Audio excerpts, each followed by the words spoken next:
With more on the earnings at Pfizer and Lilly and also the latest on healthcare reform and the impact on the bottom line of these drug companies is Jeff Kraws. He's CEO and co-founder of Crystal Research. And Jeff, thanks so much for being with us. Pleasure. I mean, healthcare reform. I was just talking to Derica Rice of Eli Lilly and the CFO there. I mean, they're preparing for it. Is there money well spent right now in terms of fighting this reform? I think so. What you want to make sure is that a plan isn't rushed into. The most critical mistake that can be made at this juncture is just changing something like pulling out Social Security, putting in Social Security, changing health care when no president has been successful in doing it since the 1950s. And the impact that it has on society would be huge. So you want to make sure that you're lobbying. You want to make sure that all of the people out there have all of the information so that a fair decision can be made. Sure, you want universal coverage and you want it for everyone, but you don't want it at the expense of people losing the coverage that they have now. You don't want it where it's going to impair. Losing the drugs that they want, right? I mean, that's right. Getting back to the drug makers, losing the drugs that they want. Well, 63% of drugs dispensed right now and prescribed are already generic. So what the drug companies want to make sure is that rather than just taking a drug from a category and saying, oh, you have a hypertension problem, we're going to give you a generic drug that was built in the 1970s and you know no better, when there's a much better product that's out now, they want to make sure that the patients know when they have the choice that there is a better medication out there. If there's not a better medication, they can't charge a premium for it. All they want is that people have the knowledge so that superior drugs receive premium pricing and inferior drugs, you can substitute a generic. Jeff, can you quantify for us how much these drug companies could be hit by reform?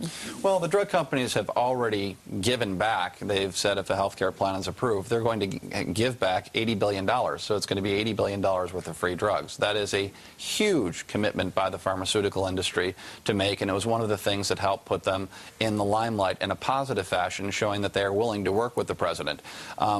Depending on the plan that goes through, generics necessarily from Canada don't kill them. Two of the largest 5 generic drug manufacturers in the world are large-cap pharmaceutical companies. So they're not selling generic versions of their own drugs. The key here is, will you be able to have premium pricing for new and innovative products? Now, there's a lot of different plans going through the White House right now and a lot of different courses that people are proposing, and nothing really has been settled on. So if they took away the ability to have companies innovate and receive premiums for it, we would lose the ability and have the lead. We would lose the lead of healthcare in the United States. And why is that? Because they would have higher costs with this? They would have higher costs, and you'd have no incentive. You're not going to take risks to develop drugs if you're not going to get a reward from developing that drug. The key thing people need to remember is people keep harping on pharmaceuticals being the problem. Pharmaceuticals are still less than 10 cents of every dollar spent on healthcare. They're an easy target, but I wouldn't want to be an insurance company right now. I would want to be an HMO, a PPO, the middleman. Pharmaceutical companies have the chore of helping keep people alive and keeping them alive in a healthier fashion for a longer period of time.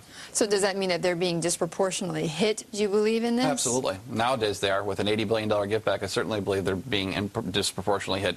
Drug companies are the thing that can help keep you alive. The next time your revenue item for the government when you retire is when you pay an estate tax and you're dead. So I don't want my health care plan turned over to the government, and consumers out there are going to learn through fair lobbying campaigns what the impact would be to a pharmaceutical company. Okay, so outside from being a customer, though, as an investor, if you want to bet on the health care, you would want to stay away from the drug companies, go somewhere else? No, I wouldn't want to stay away from the drug companies. I'm going to have the belief that common sense will prevail here, much like it did earlier when the Clinton proposal went down.